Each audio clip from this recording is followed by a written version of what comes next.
Hello friends, welcome to channel में आपका स्वागत है। फिर से मैं एक नई वीडियो के साथ आ चुके हैं। वीडियो के साथ आ चुके हैं। आज की जो वीडियो होगी बहुत ही इंटरेस्टिंग और शानदार अपडेट के बारे में जो जानकारी है वो आप सभी को यहाँ पर मैं देने वाला हूँ। फिर से आप सभी के लिए परमानेंट जो वैकेंसी है उसके बारे में हम यहाँ पर चर्चा करने वाले हैं। यानी कि एनवीएस की तरफ से आपको यहाँ पर जो परमानेंट स्टाफ नर्स की वैकेंसी है वो आपको यहाँ पर दी गई है, तो उसके बारे में डिस्कस करेंगे। वैकेंसीज के बारे में कंप्लीटली जो इन्फॉर्मेशन है वो आप सभी को यहाँ पर मैं देने वाला हूँ, ठीक है। यानी कि नवोदय विद्यालय समिति की तरफ से जो वैकेंसी है वो आपको यहाँ पर प्रोवाइड की गई है। परमानेंट आपकी जो वैकेंसी है वो होने वाली है। स्टाफ नर्स के अलावा और भी यहाँ पर जो पोस्ट है वो आपको यहाँ पर देखने को मिल जाएंगी, ठीक है। तो इसके अंदर कंप्लीटली जो इन्फॉर्मेशन है वो आप सभी को हम यहाँ पर देने वाले हैं। तो जो भी मेरे प्यारे साथी नए हैं वो चैनल को सब्सक्राइब जरूर कर लें, साथ ही साथ बेल आइकन ऑन कर लें, जिससे ऐसे ही अपडेट वीडियो आपको मैं टाइम से अपडेट यहाँ पर करता रहूँगा। तो बिना देरी के वीडियो को स्टार्ट करते हैं। तो यहाँ पर देख लीजिएगा जो वैकेंसी है नवोदय विद्यालय समिति की तरफ से जो वैकेंसी है वो आपको यहाँ पर प्रोवाइड की गई है, ठीक है।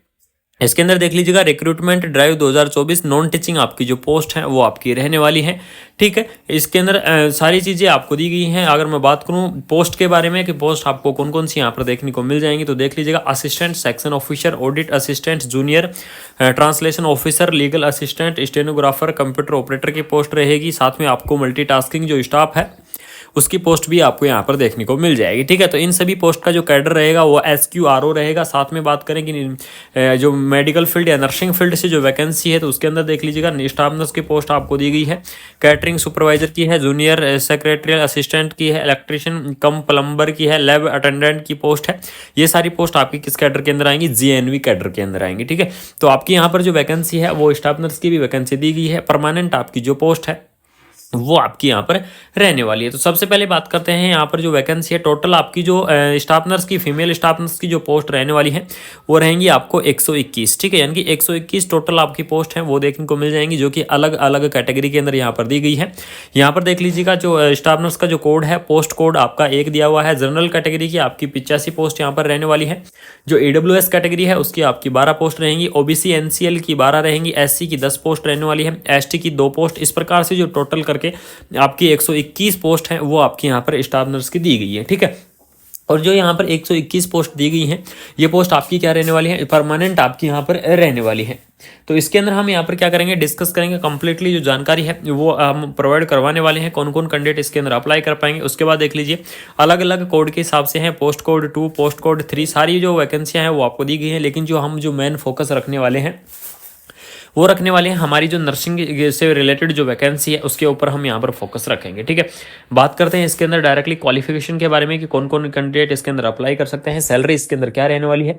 तो सभी चीज़ों के बारे में यहाँ पर जो डिस्कस है वो आप सभी को मैं कर बताने वाला हूँ, ठीक है। तो इसके अंदर देख लीजिएगा आपको जो vacancy post and eligible criteria है वो आपको यहाँ पर दिया गया है। इसमें आपकी जो सैलरी है लेवल 7 के हिसाब से जो सैलरी है वो आपकी यहाँ पर रहने वाली है, ठीक है।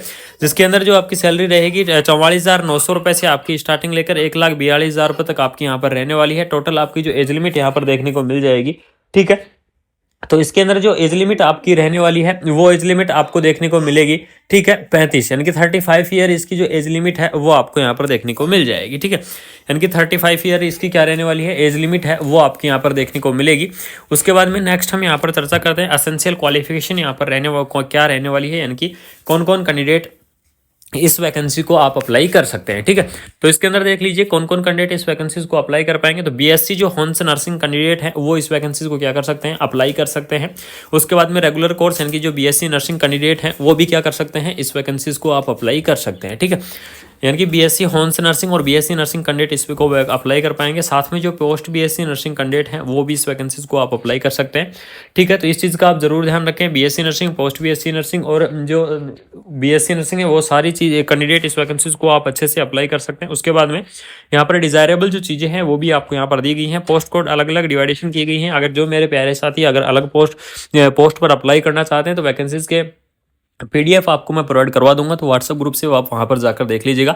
तो ये इसकी एसेंशियल क्वालिफिकेशन थी नर्सिंग यानी कि हमारी जो स्टाफ नर्स की पोस्ट है उसके बारे में। अब आगे चलते हैं, इसके अंदर एज रिलैक्सेशन वगैरह के बारे में भी यहाँ पर डिस्कस कर लेते हैं। तो यहाँ पर देख लीजिएगा आपको एज रिलैक्सेशन जो गवर्नमेंट रूल है उसके हिसाब से ही आपका रहने वाला है। यानी कि SC और जो ST कैटेगरी है उसके लिए आपका 5 साल का एज रिलैक्सेशन रहेगा। जो OBC कैटेगरी है OBC NCL के लिए उसका आपका यहाँ पर 3 साल का एज रिलैक्सेशन है वो आपको यहाँ पर देखने को मिल जाएगा, ठीक है।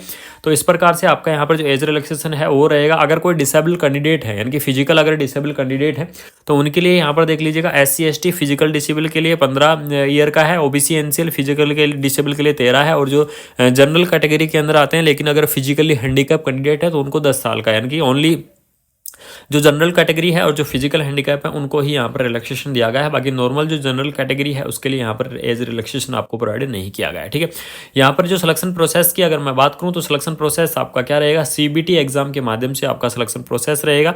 यानी कि यहाँ पर आपका कोई भी डायरेक्टली भर्ती नहीं होने वाली है, आपका कंप्यूटर बेस आपका यहाँ पर जो एग्जाम है वो करवाया जाएगा। ठीक है, और जिसमें सारी चीज़ें आपको यहाँ पर दी गई हैं अलग अलग अकॉर्डिंग, यानी कि अलग अलग पोस्ट के अकॉर्डिंग आपको सिलेबस दिया गया है। अगर किसी कैंडिडेट को फुल डिटेल वीडियो चाहिए सेंटर के बारे में, साथ में उसके क्वेश्चन यानी कि सिलेबस के बारे में कि कितने क्वेश्चन आएंगे, कौन से टॉपिक से आएंगे, तो उस चीज़ के बारे में आप बिल्कुल कमेंट बॉक्स के अंदर कमेंट कर दीजिएगा फास्ट तरीके से, तो सभी को मैं डिटेल में बता दूंगा। ठीक है, उसके बाद में देख लीजिएगा हाउ टू अप्लाई, यानी कि किस प्रकार से आप इस पोस्ट को अप्लाई कर सकते हैं।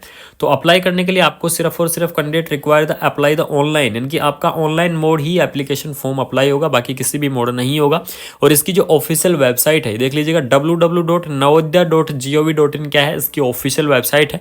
तो ऑफिशियल वेबसाइट से भी आप एप्लीकेशन फॉर्म को अप्लाई कर सकते हैं, इसकी ऑफिशियल वेबसाइट दी गई है। साथ ही साथ मैं आपको बता दूं कि काफ़ी कैंडिडेट डायरेक्टली सर्च करते हैं गूगल पर सरकारी रिजल्ट। ठीक है, तो सरकारी रिजल्ट के ऊपर भी ये जो भर्ती है ये आ चुकी है, आप डायरेक्टली वहां से भी इस भर्ती को क्या कर सकते हैं, अप्लाई कर सकते हैं। ठीक है, तो सरकारी रिजल्ट पे भी यहाँ पर अपलोड कर दिया गया है, वहां से भी आप इस वैकेंसीज को अप्लाई कर पाएंगे। बात करूं मैं एप्लीकेशन फीस के बारे में कि इसकी जो एप्लीकेशन फीस है वो कितनी रहने वाली है, तो यहाँ पर देख लीजिएगा स्टाफ नर्स के लिए जो OBC कैटेगरी है उसके लिए आपकी जो एप्लीकेशन फीस है वो 1500 रुपये आपकी एप्लीकेशन फीस रहेगी। SC ST के लिए आपको 500 रुपये जो एप्लीकेशन फीस है वो आपको यहाँ पर पे करनी है। ठीक है, तो इस प्रकार से जो वैकेंसी है वो आपकी रहने वाली है। ऑनलाइन मोड आपकी वैकेंसी रहेगी। नेगेटिव मार्किंग भी इस CBT एग्जाम के अंदर होने वाली है। अगर किसी कैंडिडेट को कंप्लीटली डिटेल चाहिए, दूसरी वीडियो इस किन किन टॉपिकों पर रहेगी यहाँ पर देख लीजिएगा, एग्जाम सिटी यानी कि सेंटर कहाँ कहाँ रहने वाले हैं।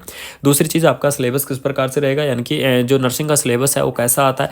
तीसरी जो सबसे इंपॉर्टेंट चीज़ ये रहेगी, इसमें नेगेटिव मार्किंग रहेगी या नहीं रहेगी, किस प्रकार का एग्जाम रहेगा। अगर ये सारी चीज़ें भी आपको जानना जरूरी है इस वैकेंसी से रिलेटेड, तो आप कमेंट बॉक्स के अंदर कमेंट करके जाएं बिल्कुल मेरे प्यारे साथी। तो आप सभी के लिए मैं फिर से डिटेल वीडियो लेकर आऊँगा सभी के बारे में जो मैंने बताई है, आपकी एग्जाम सिटी, आपके जो नेगेटिव मार्किंग होगी, ये जो भी सिलेबस होगा, तो उन चीज़ के बारे में डिटेल वीडियो आपके पास प्रोवाइड करवा दूंगा। तो ये थी परमानेंट वैकेंसी थी जो कि नोटिस यहाँ पर रिलीज कर दिया गया है। तो सभी मेरे साथियों से यही निवेदन है, जल्दी से जल्दी जाके वैकेंसीज को आप अप्लाई करें।